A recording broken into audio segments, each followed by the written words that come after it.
Alhamdulillahi Rabbil Alameen. Assalatu wassalamu ala Rasulihil Amin. Amma ba'd. A'udhu billahi minash shaitanir rajim. Bismillahir rahmanir rahim. فخلف من بعدهم خلف أضاعوا الصلاة واتبعوا الشهوات فسوف يلقون غيا. قال النبي صلى الله عليه وسلم حجبت الجنة بالمكاره وحجبت النار بالشهوات. হাজিরিন, আল্লাহ প্রশংসা সবাই বলি আলহামদুলিল্লাহ। দরুদ সালাম ও সালাত মানবতার মুক্তির দূত রাহমাতাল লিল আলামিন উসওয়াতুন হাসানাহ মুহাম্মদুর রাসূলুল্লাহ সাল্লাল্লাহু আলাইহি ওয়াসাল্লামের প্রতি। সূরা মারিয়ামের 59 নম্বর আয়াত এর আগে আলোচনা হয়েছে, হয়তো আপনাদের মুখস্থ আছে, পরিচিত আয়াত। এর আলোকে আজকের এই মুহূর্তে, আজকের যে পরিস্থিতি, এর আলোকে এই আয়াত থেকে কিছু নসিহা আমরা নেওয়ার চেষ্টা করবো ইনশাআল্লাহ। ওমা তাওফীকি ইল্লা বিল্লাহ আলাইহি তাওয়াক্কালতু ওয়া ইলাইহি উনীব। আল্লাহ তাআলা বলেন ফাখালাফা মিন বা'দিহিম খালফুন, অতঃপর তাদের উত্তরাধিকার, অযোগ্য উত্তরাধিকারের আগমন ঘটলো।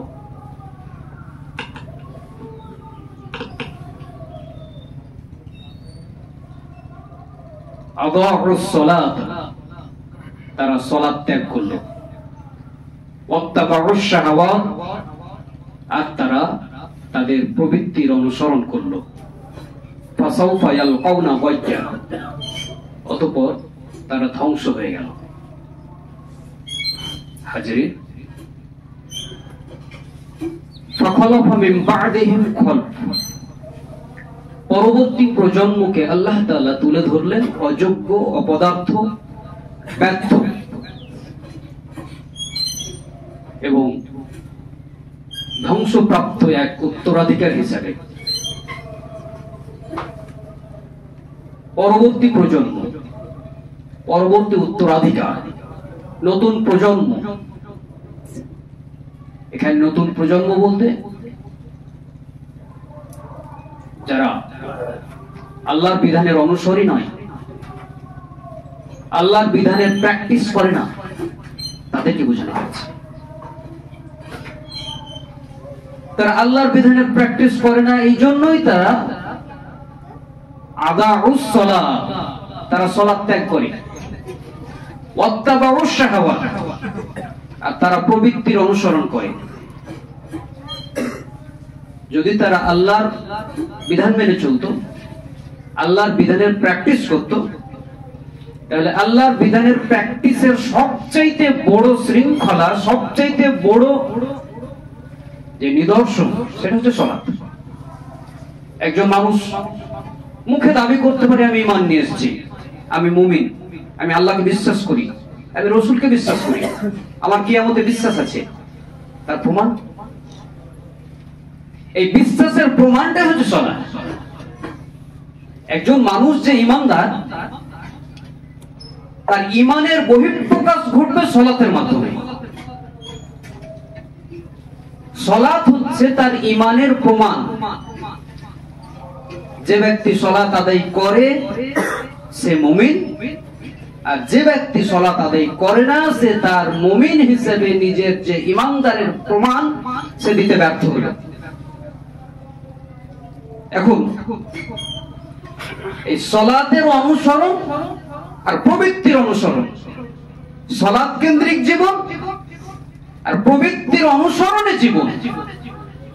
আল্লাহ তাআলা বলছেন যে পরবর্তী প্রজন্ম এই জন্য ধ্বংস হলো যে তারা তাদের নফসের অনুসরণ করেছে, প্রবৃত্তির গোলামি করেছে, আর তারা সালাত ত্যাগ করে দিয়েছে। সালাত আদায় করে না কেন মানুষ? ফজরে উঠতে পারবে না, এই শীতের রাতে গরম বিছানায় শুয়ে থেকে সময়টা কাটিয়ে দেয়। বেলা উঠে তখন হয়তো বিছানা ছাড়ে, নিজের অলসতা কাটিয়ে উঠতে পারে না, নিজের মনকে জব্দ করতে পারে না, অসহায়ের মতো শুয়ে থাকে, কোনো কাজ নেই। সালাতের সময় মানুষের কি কাজ? কোনো কাজ আছে? এমন নয় যে কাজের ব্যস্ততার জন্য সালাতে সে উঠেনি, এমন না। ফজরের সালাতে এই জন্য উঠেনি যে তার প্রবৃত্তি তাকে ঘুমিয়ে থাকতে বলেছে, এই জন্য সে উঠেনি। আবার আসরের সালাতে কি কথা, হয়তো দুপুরে ঘুম আরামে ছিল, সে উঠতে পারেনি। মুহাম্মদ রাসূলুল্লাহ সাল্লাল্লাহু আলাইহি ওয়াসাল্লাম বলছেন, আসরের সালাতকে যে শেষ করলো, আসরের সালাতে যে গাফলতি করলো, সে ব্যক্তি তার সন্তান সন্ততি এবং সম্পদ সবই ধ্বংস করলো। কথাগুলো বুঝতে হবে আমাদের, এর গভীরে ঢুকতে হবে আমাদের, দেখতে হবে যে আমাদের নেতা মুহাম্মদ সাল্লাল্লাহু আলাইহি ওয়াসাল্লাম কি বলতে চেয়েছেন। আমরা এই প্রসঙ্গে আজকে যাচ্ছি না। আজকে আমাদের প্রসঙ্গটা হচ্ছে যে সালাত ত্যাগ করা মানে হচ্ছে প্রবৃত্তির অনুসরণ করা। একজন মানুষকে 24 ঘন্টাকে ঠিক নিয়মের মধ্যে, শিডিউলের মধ্যে সুন্দরভাবে সুশৃঙ্খল ভাবে 24 ঘন্টাকে অতিবাহিত করার জন্য দুনিয়ার সর্বোত্তম শিডিউল হচ্ছে সালাত। 24 ঘন্টা নিখুঁত ভাবে একদম পাই করে সুন্দর করে, এতটুকু নষ্ট না করে 24 ঘন্টাকে সুন্দর ভাবে কাজে লাগানো সবচেয়ে ভালো শিডিউল হচ্ছে সালাত।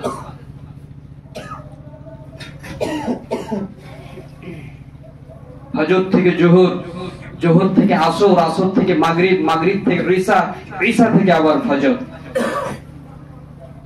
সুন্দর একটা শিডিউল। ফজরের সালাত আদায় করার পরে জোহর পর্যন্ত একটা শিডিউল, জোহর থেকে আসর পর্যন্ত একটা শিডিউল, আসর থেকে মাগরিব পর্যন্ত একটা শিডিউল, মাগরিব থেকে ঈশা পর্যন্ত একটা শিডিউল, ঈশা থেকে ফজর পর্যন্ত একটা শিডিউল। এই শিডিউল পঙ্খানুপঙ্খ ভাবে আমাদের নেতা মুহাম্মদ রাসূলুল্লাহ সাল্লাল্লাহু আলাইহি ওয়াসাল্লাম বলে দিয়েছে। ঈশা সালাতের পরে গল্প করবে না, সহিহ বুখারীর হাদিস। আল্লাহ রাসূল বলেছেন, ঈশা সালাতের পরে আর গল্প করবে না, ঘুমিয়ে যাও। ঈশা সালাতের আগে ঘুমাবে না, ঈশা সালাতের পরে গল্প করবে না, এটা ডিসিপ্লিন।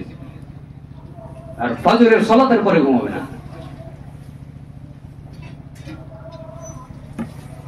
এগুলো অযৌক্তিক কোনো কথা নয়। এমনি মনে হয়েছে রাসূলের বলে দিয়েছেন আস্তাগফিরুল্লাহ, না, এটা একটা ডিসিপ্লিনের নাম। ঈশা সালাতকে একটু লেট করো, রাসূল বলছেন। সব সালাত ঈশা বাদ দিয়ে বাকি সালাতকে টাইমের উপরে পড়তে তাকিদ দিয়েছেন রাসূল। টাইমে, ওয়াক্তে, আউয়াল ওয়াক্তে। ঈশা বাদ দিয়ে বাকি সালাতগুলোকে আউয়াল ওয়াক্তে আদায় করার তাকিদ দিয়েছেন, আর ঈশা সালাতকে পিছিয়ে দাও তাকিদ দিয়েছেন। ঈশা সালাত পিছালে বেশি নেকি, আর বাকি সালাতগুলো ঈশা বাদ দিয়ে বাকি সালাতগুলো আউয়াল ওয়াক্তে পড়লে বেশি নেকি। এর যুক্তি আছে, এর কারণ আছে। ঈশা সালাতের, মাগরিব সালাতের পরে ঈশা সালাতের আগে যত তোমাদের কাজকর্ম আছে শেষ করো, সালাত আদায় করে পবিত্র মন নিয়ে ঘুমিয়ে যাবে। ফজরের সালাতে তো উঠবেই, পারলে আগে তাহাজ্জুদে উঠবে। রাতের ঘুমটা পূর্ণ হবে, সকালে আর ঘুমাতে হবে না। ফজরের পরে কাজের ময়দানে তুমি ছড়িয়ে পড়তে পারবে। একটা সুন্দর পবিত্র মন নিয়ে তুমি কাজের ময়দানে ঝাঁপিয়ে পড়তে পারবে, উদ্যমের সাথে, পরিপূর্ণ মনোবল নিয়ে। ফজরের সালাত আদায় করে ফান্তাশিরু ফিল আরদ, জমিনে ছড়িয়ে পড়ো, ওয়াবতাগু মিন ফাদলিল্লাহ, এবং আল্লাহর অনুগ্রহ অনুসন্ধান করো জোহর পর্যন্ত। বলুন তো, এই ফজর থেকে জোহর পর্যন্ত এই লম্বা টাইম, আজকের এই ঠান্ডার দিনেও এর চাইতে সুন্দর মক্ষম সময় মানুষের উপার্জনের জন্য মানুষের রুজি রুটির জন্য মানুষ যে পরিশ্রম করে, এই ফজর থেকে জোহর পর্যন্ত এই লম্বা সময়টার বিকল্প সময় আর নাই। দুপুর হলেই মানুষের খাওয়া দাওয়ার প্রয়োজন পড়ে যায়, খাবারের জন্য মানুষ ব্যতিব্যস্ত হয়ে ওঠে। এই জন্য ফজর থেকে নিয়ে জোহর পর্যন্ত এই লম্বা সময়টা কাজে লাগানোর কথা স্পষ্টভাবে প্রমাণিত হাদিস কোরআনের দ্বারা। আমাদের সরকার বাহাদুর সকাল থেকে লম্বা সময় নষ্ট করে 11টায় অফিসের ব্যবস্থা করেছে। স্কুল কলেজ আমাদের সরকার বাহাদুর, বেদিন সরকার বাহাদুর, স্কুল কলেজ অফিস আদালত খুলবে 11টায়। ভোর হয়েছে কটায়? যাক, এটা সেটা আলাদা বিতর্কের বিষয়। ওইটাই হচ্ছে শয়তানের রাস্তা, ওটা হচ্ছে নাফসের গোলামি করার রাস্তা। আমাদের যুব সম্প্রদায়কে, আমাদের ভবিষ্যৎ প্রজন্মকে শয়তানের অনুশাসন দিয়ে, এইভাবে দিনের সিংহভাগকে নষ্ট করে দিয়ে আমাদের যুব সম্প্রদায়কে ধ্বংস করার এক অশুভ পরিকল্পনা নিয়ে পাশ্চাত্যের ইহুদিবাদী এবং খ্রিস্টান লবি আর ব্রাহ্মণ্যবাদীরা এইভাবে আমাদের যুব সমাজের সামনে একটা অযৌক্তিক শিডিউল পেশ করে আমাদের যুব সম্প্রদায়কে তাল বেতাল করে, তাল বেতাল তাদের জীবনে তাদেরকে তাল হারিয়ে দেওয়ার এক নতুন নোংরা দিশা দিয়েছে। বেতাল যুব সমাজ সলাৎ ত্যাগ করেছে, সলাৎ নেই, বাপেও সলাৎ আদায় করে না, বেটাও সলাৎ আদায় করে না। কেন সলাৎ আদায় করে না? কোন যুক্তি নেই। সলাৎ আদায় করলে কি লাভ, না আদায় করলে কি ক্ষতি হচ্ছে বলতে পারবে না। কিন্তু শয়তানের পরিকল্পনার কাছে, শয়তানের ষড়যন্ত্রের কাছে, শয়তানের শিডিউল মেনে নিয়ে অজান্তেই পরাজয় বরণ করেছে। শয়তানকে মেনে নিয়েছে, শয়তানের বিধান মেনে নিয়েছে, শয়তানের আনুগত্য করছে। সালাত হচ্ছে আল্লাহর আনুগত্যের সর্বোচ্চ, সব থেকে উত্তম সিস্টেম। 5 ওয়াক্তের সালাত দিনে রাতে 5 বার করে মহান স্রষ্টা, বিশ্বজাহানের স্রষ্টা, বিশ্বজাহানের প্রতিপালক আল্লাহর সামনে 5 বার করে অনুগত হওয়া, 5 বার করে নত হওয়া, 5 বার করে আল্লাহর সামনে হাজিরা দিয়ে আমি নিজেকে প্রমাণ করছি আমি আল্লাহর বান্দা। যেমন আল্লাহর বান্দা হিসেবে প্রমাণ করলাম, তেমন টোটাল 24 ঘন্টাকে একটা শিডিউলের মধ্যে রেখে টোটাল 24 ঘন্টাকে সুন্দর করে কাজে লাগানোর সুযোগ পেলাম। শয়তান মানুষকে বিশৃঙ্খল বানাতে চায়, মানুষের জীবনের শৃঙ্খলা ধ্বংস করতে চায়। মানুষের জীবনে সবচাইতে গুরুত্বপূর্ণ যে জিনিসটি সময়, মূল্যবান এই সময়কে শয়তান ধ্বংস করতে চায়, মানুষের জীবন থেকে নষ্ট করতে চায়। এই জন্য মানুষের জীবনের শৃঙ্খলা ভঙ্গ করার জন্য, মানুষের জীবনকে বিশৃঙ্খল করার জন্য, শৃঙ্খলা চাদর সালাতকে মানুষের সমাজ থেকে, মানুষের মন থেকে দূরে সরে দেওয়ার জন্য শয়তান দিনরাত ষড়যন্ত্রের জাল বুনাচ্ছে।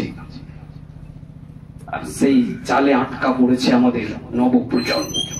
আল্লাহ তাআলা বলছেন, ফাখলাফা মিন বা'দিহিম খালফ, পরবর্তী অযোগ্য উত্তরাধিকারীরা তারা আদাউস সালাত, তারা সালাত ত্যাগ করলো, তারা তাদের সময়ের মূল্য হারালো, তারা তাদের সময়ের মূল্যকে বুঝতে ভুল করলো, তারা তাদের সময়কে কাজে লাগাতে ব্যর্থ হলো, তারা তাদের প্রতিভাকে কাজে লাগাতে ব্যর্থ হলো, তারা তাদের জীবনের শিডিউল তৈরি করতে ব্যর্থ হলো। তারা লক্ষ্যহীন ভাবে ছুটে চলেছে, কোথায় যাচ্ছে, কি করতে চাইছে, কি করবে, তারা কোথায় যাবে জানে না। ওরা লক্ষ্যহীন এক যাত্রা। এত সুন্দর এই পৃথিবী, এত সুন্দর এই সৃষ্টি, আল্লাহ রাব্বুল আলামিন সর্বোত্তম করে সৃষ্টি করেছেন আমাকে, লক্ষ্যহীন ভাবে নয়, সুনির্দিষ্ট লক্ষ্যে। এমন সুন্দর আল্লাহর সর্বশ্রেষ্ঠ সৃষ্টি, জ্ঞান বুদ্ধি দিয়ে যাকে বানানো হয়েছে আল্লাহ তাআলা বানিয়েছেন। এই সুন্দরতম সৃষ্টি মানুষ লক্ষ্যহীন ভাবে এগিয়ে যাচ্ছে জীবনে। না শৃঙ্খলা আছে, না টার্গেট আছে, না লক্ষ্য আছে, না পরিকল্পনা আছে, না প্রশিক্ষণ আছে, কোন কোন নিয়ম কানুনের না তোয়াক্কা আছে, কোন তোয়াক্কা নেই।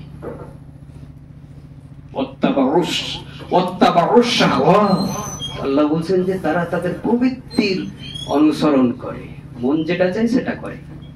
ভোরে উঠে ইচ্ছে হয়েছে সালাত আদায় করবো না, করে না। মনে হলো একটা বিড়ি খাবো, খেয়ে নিল। মনে হলো মদ খাবো, খেয়ে নিল।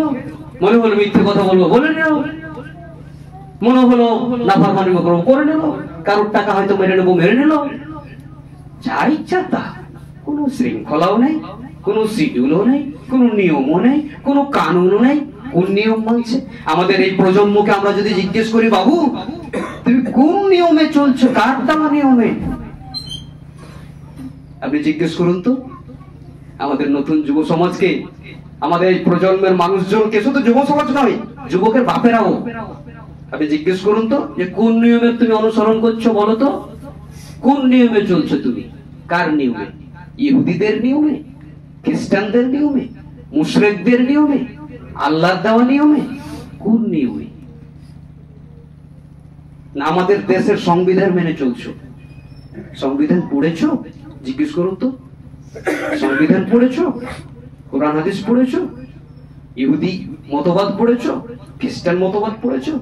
ধর্মনিরপেক্ষ মতবাদ পড়েছো? গণতান্ত্রিক মতবাদ পড়েছো? কমিউনিজম পড়েছো? আরএসএস এর নীতি, হিন্দুত্ববাদী নীতি পড়েছো?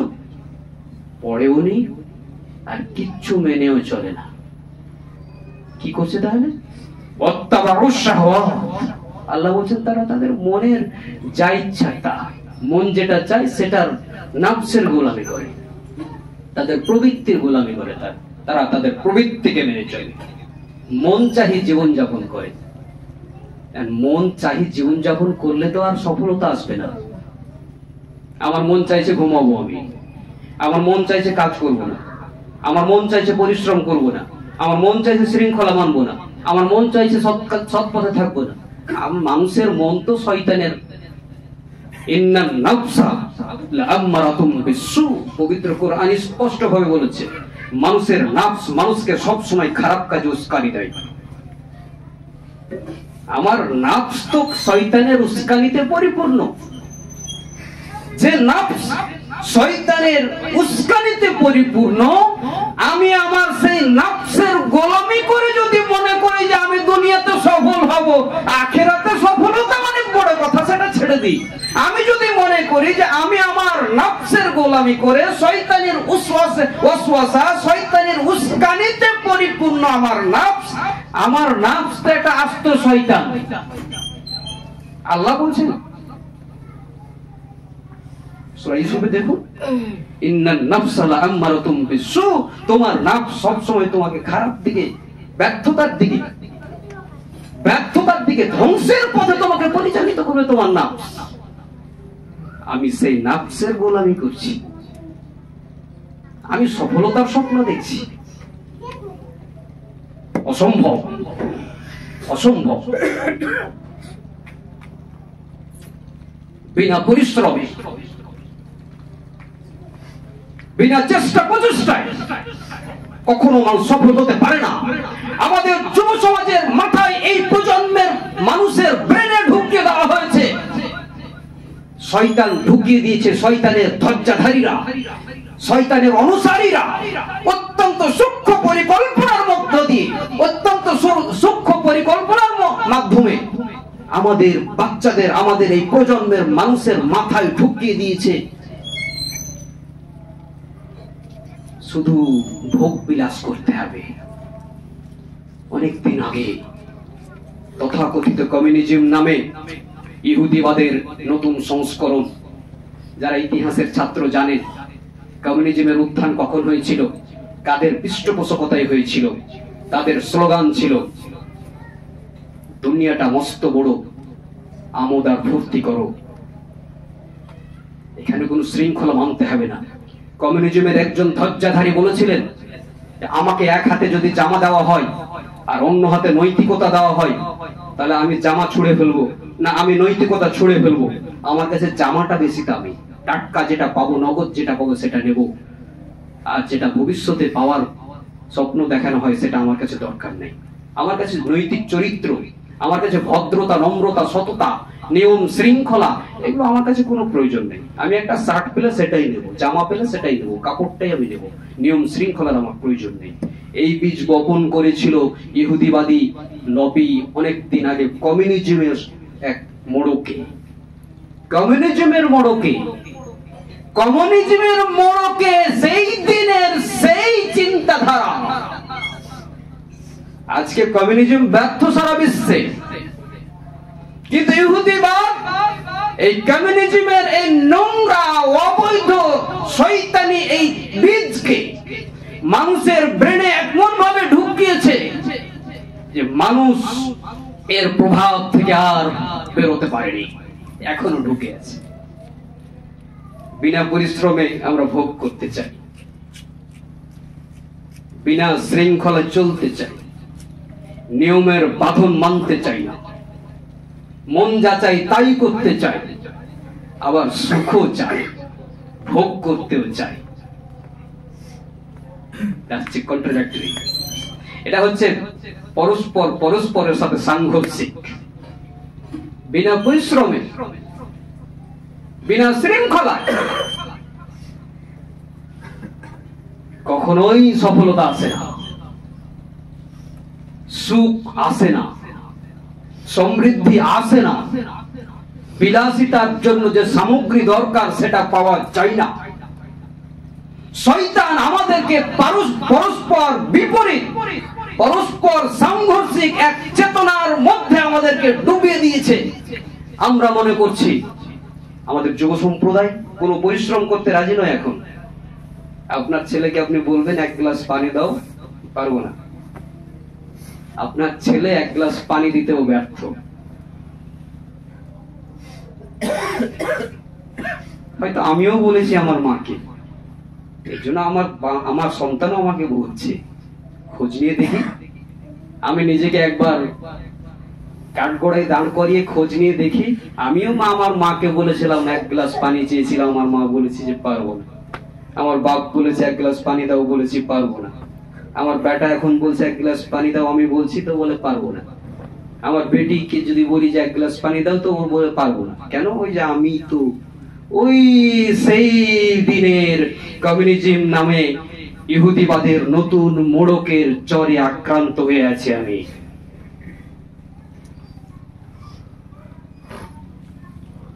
পরের লেনা পরের দিনেই চলি আমি। চোখ খুলে দেওয়ার সবচাইতে দুনিয়াতে বড় অস্ত্র মহান আল্লাহ তাআলা মুহাম্মদ রাসূলুল্লাহ সাল্লাল্লাহু আলাইহি সাল্লামকে দিয়েছিলেন, সেটাকে তাকে তুলে রেখেছি। সব বাড়িতেই আছে, সব বাড়িতেই আছে, চর্চা নেই। ওই জিনিসেরই ব্যবসা করে জানি কত বিক্রি হয়, সব বাড়িতে আছে, চর্চা নেই।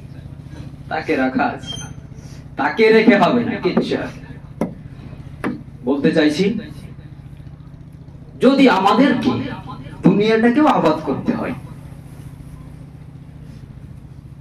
দুনিয়াতে সুখের যে উপকরণ, একটা ভালো বাড়ি, একটা গাড়ি, দামি মোবাইল, দামি পোশাক আশাক,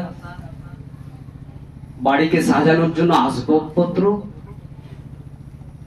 মনের ভেতরে সুখ, পরিবারে পারস্পরিক সম্পর্ক, সুন্দর সম্পর্ক, পাড়া পড়োশির সাথে সুন্দর সম্পর্ক, এগুলোই তো দুনিয়াতে সুখ এবং ভোগের জিনিস।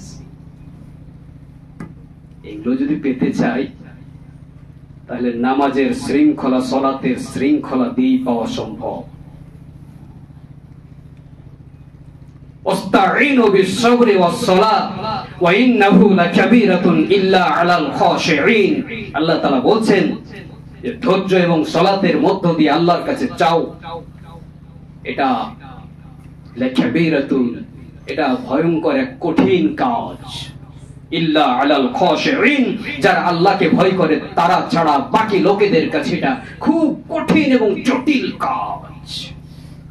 এই জটিল এবং কঠিন কাজ যে করতে পারবে সে সফল হবে, আর যে এই কাজকে ভয় পাবে সে ব্যর্থ হবে। আমি কাজকে ভয় করি। আমাদের যুব সমাজের মধ্যে আল্লাহ তাআলা একটা শক্তি দিয়েছেন, যুব শক্তি আমরা বলে থাকি। এগুলো মুখরোচক কথা রাজনৈতিক নেতারা বলে বলে যুব সমাজের ঘাড়ে, যুব সমাজের মাথায় বেল ভেঙে খায়। আমাদের যুব সমাজকে যুব শক্তি বলে ওই যুব সমাজের মাথায় বেল ভেঙে আমাদের রাজনৈতিক দলের নেতারা খেয়ে খেয়ে খেয়ে খেয়ে পেট মোটা করেছে। আর আমাদের যুব সমাজ অজান্তেই নিজেদের পতন ডেকে নিয়ে এসছে, নিজের পায়ের তলার মাটিটা শেষ করে দিয়েছে।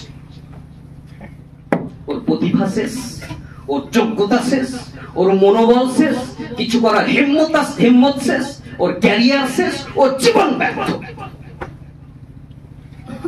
পাহারাদার নেতারা পাহারা দিয়ে যুব সমাজকে একটা শিডিউলের মধ্য দিয়ে যুব শক্তিতে পরিণত করার যে পরিকল্পনা ছিল, যে কর্মসূচি দরকার ছিল, সজ্ঞানে সচেতন ভাবে সমাজের পাহারাদার নেতারা আমাদের যুব সমাজকে সেই শিডিউল থেকে অনেক দূরে সরিয়ে রেখে যুব সমাজের মাথায় বেল ভেঙে তারা তাদের রাজত্ব টিকিয়ে রেখেছে।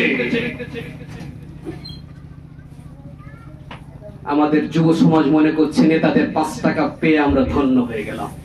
তোমার জীবনকে খোকলা করে দিয়েছে যুব, তোমার মাথায় বেল ভেঙে ওরা খায়, ওরা ওদের পেট মোটা করে, ওদের বাড়ির আসবাবপত্র বানায়, ওরা ওদের বাড়ি ঘর বানায়, ওরা তোমাদের নষ্ট করে, তোমাদের পথভ্রষ্ট করে, তোমাদের বিপদগামী করে, তোমাদের হাতে মোবাইল দিয়ে তোমাদেরকে ধ্বংস করে, তোমাদের ক্যারিয়ার নষ্ট করে, তোমাদের শারীরিক সক্ষমতাকে নষ্ট করে, তোমাদের মনোবল ধ্বংস করে দিয়ে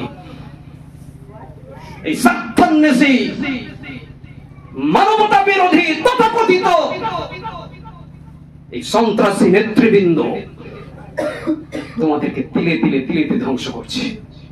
আল্লাহ তাআলা বলছেন যে তারা সালাতের মতন গঠনমূলক সফলতার এক চরম প্রশিক্ষণ, এই সালাতটাকে তারা ভারী বলে ত্যাগ করেছে, আর মন চাহি জীবন যাপন করে তারা তাদের জীবনকে তিলে তিলে তিলে তিলে তারা তাদের জীবনটাকে ধ্বংস করেছে। আমি তো বুঝাতে পারলাম কিনা জানি না, আপনারা নিজেরা পড়বেন। সূরা মারিয়াম 59 নম্বর আয়াত পড়বেন। এই আয়াতের আলোকে কত যে তাফসীর, মুফাসসিরিনে কেরাম কত হাদিসের বরাত দিয়ে কত চমৎকার তাফসীর করেছেন, আমি আপনাদেরকে হয়তো বোঝাতে পারলাম না, কিন্তু মুফাসসিররা বুঝিয়েছেন, আপনারা নিজেরা পড়বেন। যেটুকু বলার চেষ্টা করলাম একটু সবাই ভাবিয়ে, আমার অনুরোধ, আমি দেখছি আমরা তিলে তিলে ধ্বংসের দিকেই যাচ্ছি, আমাদের জীবনকে আমরা ধ্বংস করছি, আমরা জামাতবদ্ধভাবে ধ্বংসের পথে এগিয়ে চলেছি, খুব জোরে সোরে দ্রুত গতিতে ধ্বংসের পথে। ইহকাল ধ্বংস করছি, পরকাল তো ধ্বংস হচ্ছে। সফলতার রাস্তাকে আমরা ধাক্কা মেরে ছুড়ে ফেলেছি। আমরা আমাদের নাফসের প্রবৃত্তির তাড়নায় পড়ে আমরা যে সুখ পাওয়ার জন্য আমরা ইসলামের পথকে ছুড়ে ফেলেছি, সেই সুখ অধরা থেকে গেছে। জিজ্ঞেস করুন 50, 60, 70 হয়ে যাওয়া, 50, 60, 70 হয়ে যাওয়া, বয়স হয়ে যাওয়া মানুষদেরকে জিজ্ঞেস করুন কতটা ইসলাম মেনেছেন, কতটা ইসলাম ছেড়েছেন। ইসলাম বেশি মেনেছেন না ছেড়েছেন বেশি? আমার জানা মতে আমাদের এত অঞ্চলে আর ইসলামী কাজ করার সুবাদে গোটা পশ্চিমবঙ্গের যতদূর ঘোরার সুযোগ আমার হয়েছে, আমার জানা মতে 1999টা মানুষ এখন পার্থিব উপকরণ যেটা দরকার সেই উপকরণ থেকে বঞ্চিত, ব্যর্থ। 4 চাকার একটা গাড়ি নেই, মনের মতো বাড়ি নেই, বাড়িতে শান্তি নাই, পড়োশির সাথে সুখ নাই, অস্থির জীবন যাপন, বয়স হয়েছে 60, ছেলের ধাক্কাই নাজেহাল, জামাইয়ের আচরণে অস্থির, মেয়ের সাথে অস্থিরতা, শান্তি বলে কোনো জিনিস নাই, মেনে চলেছে শয়তানের পথ। আল্লাহ রাস্তাকে ধাক্কা দিয়ে ছুড়ে ফেলেছিল সুখে থাকবে বলে, প্রবৃত্তির তাড়নায় শয়তানের দেওয়া অনৈতিক এক চেতনাকে গ্রহণ করেছিল জীবনের রাস্তা হিসাবে। ধুকে ধুকে ধুকে ধুকে মরছে, সামনে কোনো আশার আলো নেই। সবার কাছ থেকে যে আচরণ পাচ্ছে, নিজের ছেলের কাছে, মেয়ের কাছে, পোতার কাছে, পতিনের কাছে দিনরাত খোঁচাখুচি খাচ্ছে, আর কষ্টকর আচরণে দিনরাত জর্জরিত হচ্ছে। শান্তি বলে কোনো জিনিস নেই, বাড়িও নেই, গাড়িও নেই, শান্তিও নেই, স্বস্তিও নেই, সুখও নেই, সুখের সম্পূর্ণ নেই। আমও গেছে, ছালাও গেছে, জীবনটা ব্যর্থতায় পর্যবসিত হয়েছে। আল্লাহ বলছেন ফাসাউফা ইয়ালকাউনা গায়্যা, আর জীবন ধ্বংস হবেই হবে। ফাসাউফা ইয়ালকাউনা, একদম জোর তাকিদ দিয়ে আল্লাহ বলছেন ইয়ালকাউনা গায়্যা, সে ধ্বংস হবেই, ক্ষতিগ্রস্ত হবেই হবেই। দুনিয়া তার ধ্বংস হবে, আখিরাত ধ্বংস হবে। অতএব আসুন সালাত আদায় করে জীবনে শৃঙ্খলা ফিরিয়ে নিয়ে আসুন। মনের নাফসের গোলামি করবেন না, আল্লাহর গোলামি করুন। বলে দেওয়া আছে কোরআনে, বলে দেওয়া আছে হাদিসে। আমার আপনার মুক্তির জন্য কোরআন হাদিস আল্লাহ তাআলা দিয়েছেন, তাকে তুলে রাখার জন্য আর দান করে নেকি কামানোর জন্য আল্লাহ কোরআন হাদিস দেননি। আমার আপনার জীবনটাকে সুন্দর করার জন্য, দুনিয়ার জীবনকে সফল করার জন্য, বাড়ি গাড়ির জন্য, স্বস্তি শান্তি নিরাপত্তার জন্য এবং পরকালে জান্নাতের জন্য। শুধু পরকালের জন্য করেন না, শুধু পরকালে নাজাতের জন্য করেন না, ইহকালে বাড়ি গাড়ি করার জন্য কোরআন। বাড়ি গাড়ি কি করে করব তার রাস্তা কোরআনে আছে। দুনিয়ার জীবনকে সুখী সমৃদ্ধ কিভাবে করব সেটা কোরআনে আছে। বাড়ির ভেতরে শান্তি স্বস্তি কিভাবে আসবে সেটা কোরআনে আছে। পড়োশীর সাথে সুখী সম্পর্ক কিভাবে হবে সেটা কোরআনে আছে। দুনিয়ার জীবনকে সর্বোত্তম সুন্দর এবং সুন্দরভাবে ঢেলে সাজানোর সমস্ত নিয়ম কারণ কোরআনে এবং হাদিসে আছে। আর আখিরাত তাতেই উজ্জ্বল হবে ইনশাআল্লাহ। আল্লাহ তাআলা বুঝার তৌফিক দান করুন, আমিন।